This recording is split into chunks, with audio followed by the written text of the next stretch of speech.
그 부탄이라는 나라를 아시리라 믿습니다. 제가 요새 부탄에 대한 그 책들과 기사들이 나오는 것을 보면서 좀 관심을 가지는데요. 이런 제목의 책이 있습니다. 행복한 나라 부탄의 지혜. 이 책의 부제가 흥미로운데요. 97%가 행복하다고 느끼다. 이게 그 책의 부제입니다. 짐작이 가시겠지만 부탄 국민들의 97%가 행복하다는 것을 표현해 놓은 거거든요. 이 상상이 가십니까? 아니, 어떻게 도대체 그 나라 국민의 97%가 행복할 수 있는 이런 일이 가능한가요? 제가 이런 질문을 가지고 그 책을, 목차를 봤더니 그 목차가 되게 재밌습니다. 1장, 정치편인데요. 제목이 이렇습니다. 강대국을 지향하지 않는다. 그 소제목에도 보니까 근대화를 서두르지 않는다. 또 미국 같은 초강국과는 관계를 맺지 않는다. 이게 되게 독특하지 않습니까? 그런가 하면 2장, 경제편인데요. 부자를 꿈꾸지 않는다. 그 소제목 중에 보니까 지하 자원을 발굴하지 않는다. 또 관광객 수를 제한한다. 그리고 3장, 사회편인데요. 이 자연 보호가 가장 중요하다. 이 3장에서 제 눈에 띈 소제목이 뭐냐 하면은 첫눈이 내리는 날은 휴일이다. 청년들에게 반응이 올 줄 알았습니다.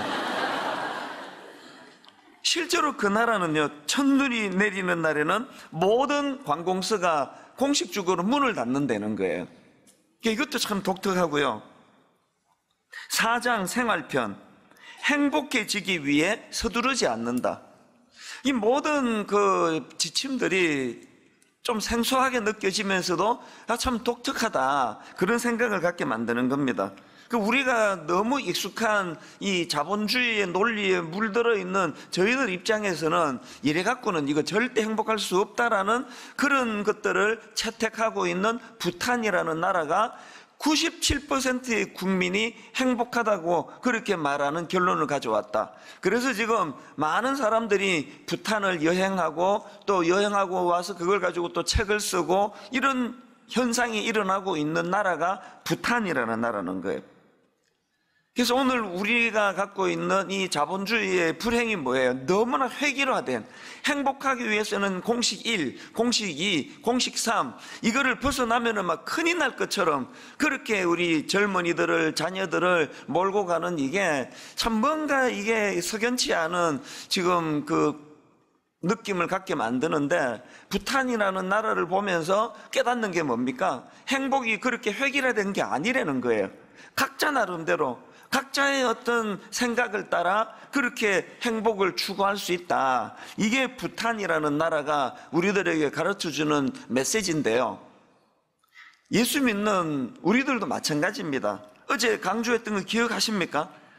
우리가 팔복을 공부하면서 한 주 내내 머릿속에 우리가 담아야 되는 두 가지 그 기억해야 될 전제가 있다고 말씀드렸는데요. 신앙생활이라는 거는 이 세상 사람들과는 다르게 사는 것이라는 거. 이게 부탄에게서 그 설명을, 그 부탄을 떠올리면 이게 무슨 말인지 좀 이해하기가 쉬울 것 같지 않습니까?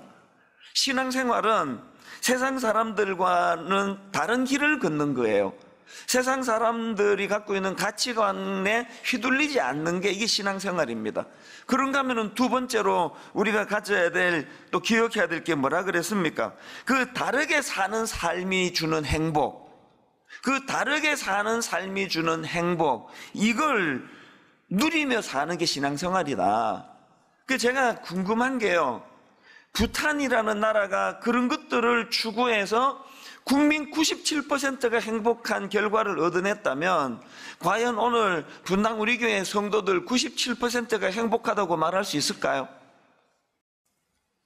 한번 손들어 표현해 보는 것도 좋은 방법인데, 그러면 97%가 손을 들면은 계산이 어려우니까 지금 행복하지 않은 사람 손 들어 보세요. 난 불행하다. 우리는 100%입니다. 아무도 손을 안 들었습니다. 할렐루야.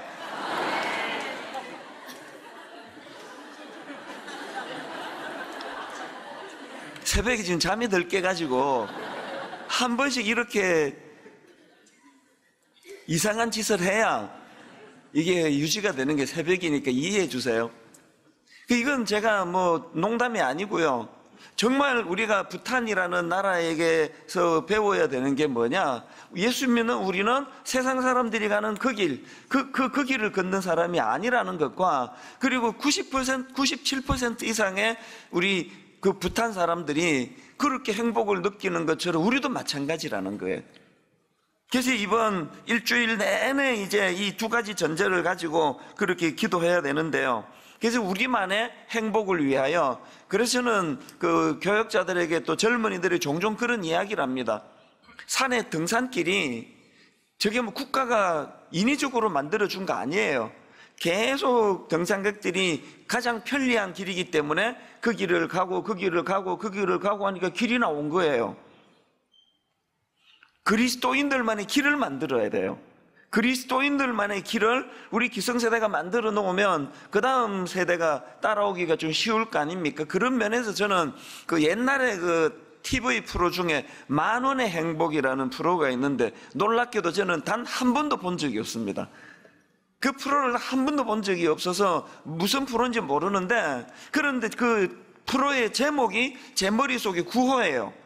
하나님, 제가 만원의 행복을 누리기 원합니다. 대형교회 목사 됐다고 그 막 억대 연봉을 요구하지 않고, 화려한 것들을 제가 요구하지 않고, 소형교회든 대형교회든 관계없이 만원의 행복을 추구하기 원합니다. 만원만 있으면 행복한 그 길을 찾아내기를 원합니다. 이게 제가 종종 속에서 되뇌는 구호예요.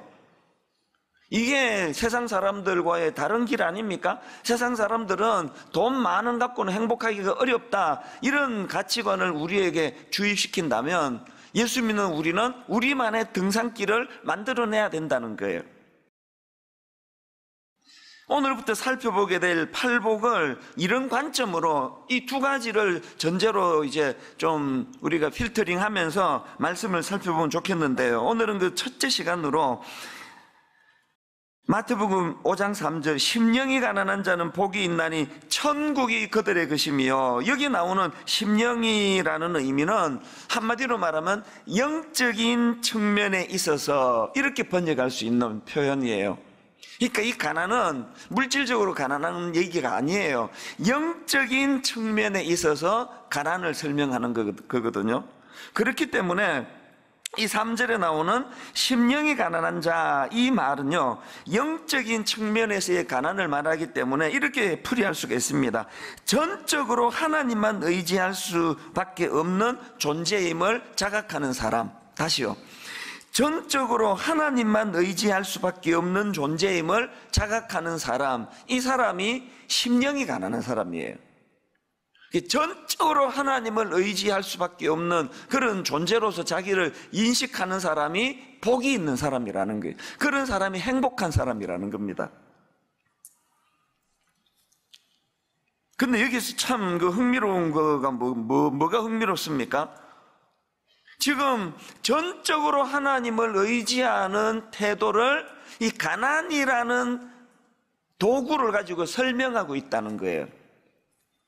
존 메가드 목사님이 쓰신 그 팔복이라는 책에 보면은 헬라어로 가난이라는 단어가 그 두 종류가 있다는 거예요. 하나는 프토카스라는 단어고 또 하나는 페나스라는 단어인데요. 이 프토카스는 그야말로 거지예요, 거지. 완전한 극빈의 상태. 그러니까 오늘 국을 해서 한 끼를 해결하고 기반이 아무것도 없는 상태. 이게 푸토카스라는 단어고요. 여기에 비해서 페나스라는 단어는 가난하긴 한데 조금 낫습니다. 머물 집도 있고 가재 도구도 있고, 그런데 가난한 거예요. 그래서 그날 이제 벌어서 일을 하지 않으면 생계가 어려운 상태. 이게 페나스예요. 그런데 흥미로운 건요, 오늘 본문에 있는 심령이 가난한 자는 할 때 이 가난이라는 이 단어를 페나스를 쓰는 게 아니라 프토코스를 쓰는 게 프토코스. 그러니까 전적으로 하나님을 의지해야 되는 상태로서 자기를 인식하는 게 영적으로 가난한 사람이라고 한다면, 이게 뭐 그냥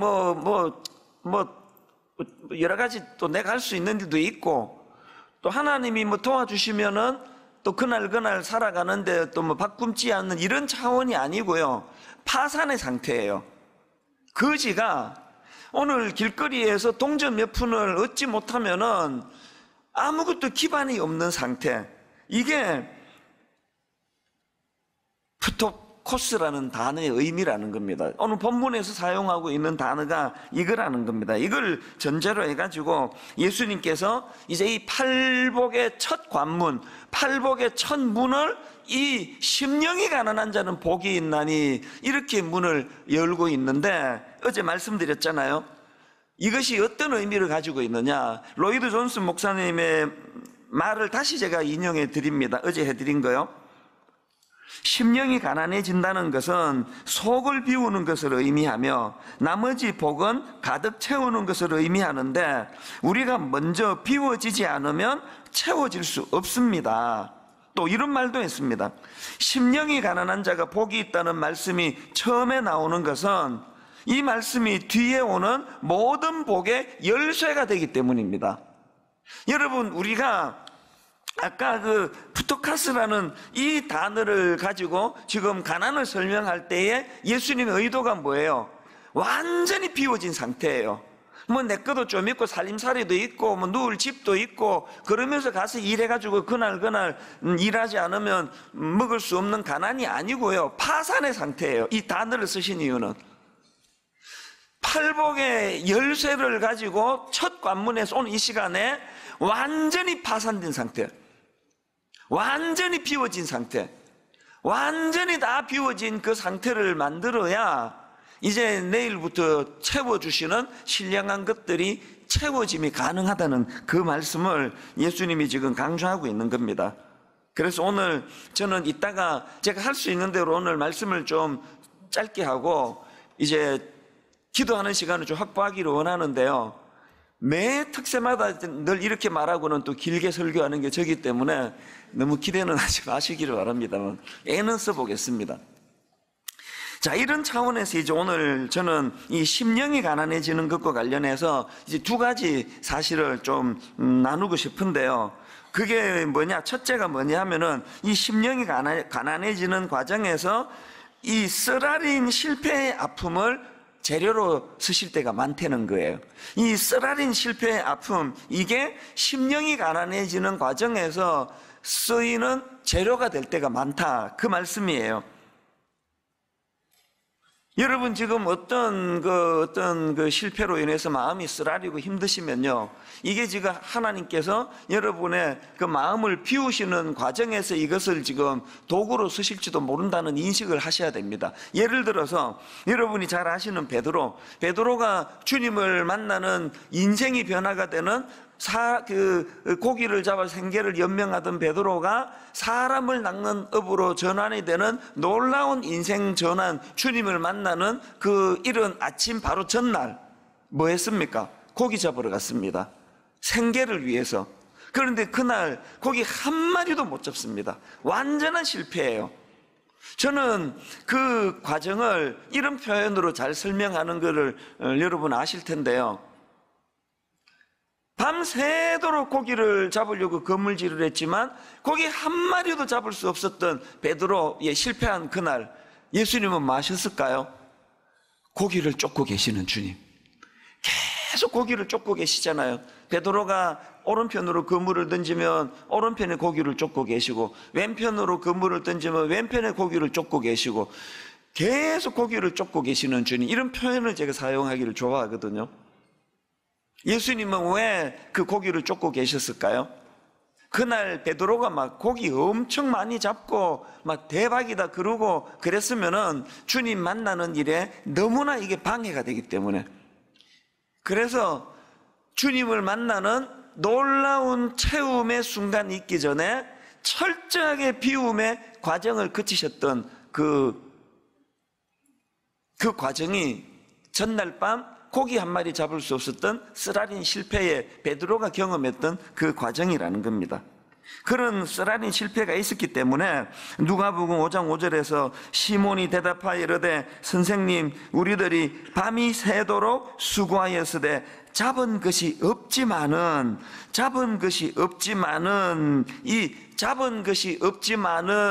이것이 재료가 돼가지고 그렇게 마음을 비우고 순종의 자리로 나갈 수 있는 도구가 됐다는 사실이에요. 야곱도 마찬가지입니다. 여러분이 아시다시피 야곱은 잔꾀의 대왕 아닙니까?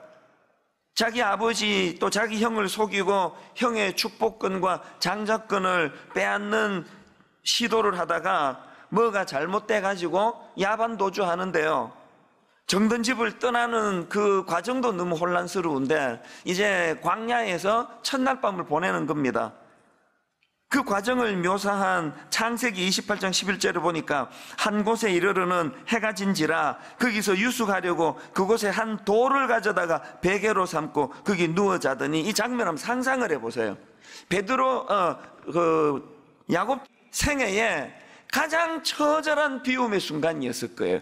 가장 처절한 비움의 과정, 광야에서 돌을 베개하고 누워있는 이 야곱의 모습. 그런데 여러분, 이 쓰라린 광야에서 야곱이 뭐라고 고백합니까? 창세기 28장 16절 야곱이 잠이 깨어 이르되 여호와께서 과연 여기 계시거늘 내가 알지 못하였도다. 이 처절한 비움의 이 과정이 놀라운 여호와 하나님을 경험하는 채움의 도구가 되더라는 사실이에요. 오늘 여러분, 평생을 자기 욕망을 채우기 위해 속이고 빼앗고 이런 삶을 살았던 야곱이 일생에 처음으로 그런 쓰라린 광야에서 돌을 베개하고 누워 자는 그 쓰라린 과정, 그 비움의 과정을 통해서 채움이 시작되었다는 사실. 그래서 저는 오늘 여러분들 마음속에 이 돌을 베개하고 광야에 누워있는 것 같은, 노숙 생활하는 것 같은 이런 야곱의 모습과 비슷한 처지, 비슷한 상황에 놓여 있는 분이 계시다면 성령님이 오늘 밤에 여러분의 그 쓰라림을 내일부터 채워주실 은혜를 위하여 철저하게 비우는 축복의 과정으로 여러분의 쓰라림을 사용하게 되시기를 바랍니다. 그런가 하면 두 번째로 우리가 알아야 되는 게 하나 더 있습니다. 그 쓰라린 비움의 과정은 철저하게 하나님이 주도하시는 사건이라는 걸 인식해야 된다는 거예요. 앞에서 언급했던 베드로, 제가 밤새 고기를 쫓고 계시는 예수님이라는 상상을 말씀드리지 않았습니까? 고기 한 마리 잡을 수 없었던 그 비움의, 쓰라린 비움의 과정은 하나님이 주도하신 일이에요. 야곱도 마찬가지고요. 여러 번 고백하고 또 고백하지만 20대 초반에 제 인생의 가장 쓰라렸던 기억으로 남아있는 이민 초기에 제가 겪었던 그 모든 과정은 철저한 하나님의 주도하심이에요. 왜냐하면 난 절대로 목사 안 된다 그랬거든요. 죽는 게 낫지 목사는 안 한다 그랬거든요. 하여튼 이유야를 막론하고 난 목사는 안 한다 그러니까 하나님이 시카고로 저를 집어 던져가지고 철저하게 비우는 7년의 과정을 거치시고 완전히 두 손 두 발 다 들고 항복해서 이 자리에 지금 비몽사몽간에 서게 만드시는 하나님, 그 하나님의 철저한 계획 속에서 내 던져진 게 7년의 이민 생활이에요. 그리고 지금 와서 그때를 되돌아보면 이런 내 인생이 풍성한, 말도 되지 않는 내 인생에, 저는 내 인생이 너무 신비해요. 저는 내 인생이 이해가 잘 안 돼요.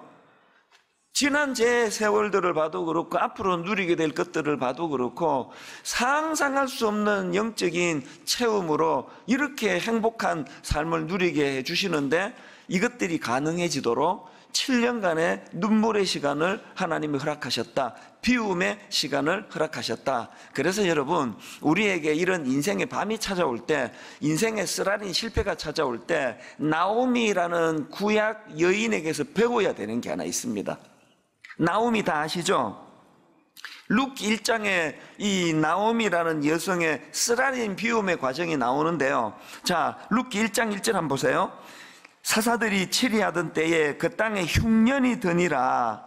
유다 베들레헴의 한 사람이 그의 아내와 두 아들을 데리고 모압 지방에 가서 거류하였는데, 지금 이 나오미라는 여성이 흉년이라는 극심한 고통을 경험하게 되는데요. 그게 다가 아닙니다. 3절, 나오미의 남편 엘리멜렉이 죽고, 그 다음에 5절, 말론과 기럨 두 사람이 다 죽고 그 여인은 두 아들과 남편의 뒤에 남았더라. 지금 이 끔찍한 비극의 연속, 남편을 잃고 두 아들을 잃고 이런 절망의 비움의 과정을 경험하는 여인이 나오미인데요.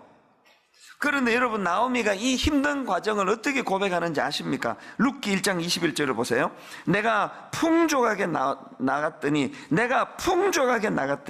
여호와께서 내게 피어 돌아오게 하셨도다. 여호와께서 내게 피어 돌아오게 하셨도다. 나오미는 자기가 경험하는 그 극심한 고난과 고통을 철저하게 비움으로 인도하시는 하나님의 인도하심으로 그것을 인정한 거예요. 그랬더니 이제 룻기 2장부터 나중에 집에 가서 한번 읽어보세요. 어떤 그 인생의 하나님의 채우심이 그를 인도하는가를 성경을 통해 여러분이 다 보게 될 것입니다. 나오미에게 뭘 배워야 합니까? 오늘 우리의 실패는, 내가 경험하는 쓰라린 그 광야에서의 고난의 밤은 두 갈래 길로 인도하는 겁니다.